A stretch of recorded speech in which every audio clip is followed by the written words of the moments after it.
شروع کرتا ہوں اللہ کے نام سے جو بڑا مہربان اور نہایت رحم والا ہے۔ حضرت عبادہ بن صامت رضی اللہ عنہ کہتے ہیں کہ ایک آدمی نبی پاک صلی اللہ علیہ وسلم کے پاس آیا اور کہنے لگا، اے اللہ کے نبی، کون سا عمل افضل ہے؟ آپ صلی اللہ علیہ وسلم نے فرمایا، اللہ پر ایمان لانا اور تصدیق کرنا اور اس کے راستے میں جہاد کرنا۔ اس نے کہا، اے اللہ کے رسول، میں اس سے کم درجے والا عمل پوچھ رہا ہوں۔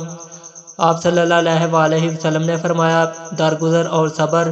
اس نے کہا، اے اللہ کے رسول، میں اس سے بھی کم درجے والا عمل پوچھ رہا ہوں۔ آپ صلی اللہ علیہ وسلم نے فرمایا، اللہ تبارک تعالیٰ نے تمہارے لیے جو فیصلہ کر دیا ہے، اس میں اللہ تعالیٰ کو الزام نہ دو۔ حضرت عبداللہ بن عباس رضی اللہ عنہ سے مروی ہے کہ رسول اللہ صلی اللہ علیہ وسلم نے ابو ذر رضی اللہ عنہ سے کہا، ایمان کا کون سا کڑا مضبوط ہے؟ ابو ذر نے کہا، اللہ اور اس کا رسول بہتر جانتا ہے۔ آپ صلی اللہ علیہ وسلم نے فرمایا، اللہ کے لیے دوستی اور اللہ کے لیے دشمنی، اللہ کے لیے محبت اور اللہ کے لیے نفرت۔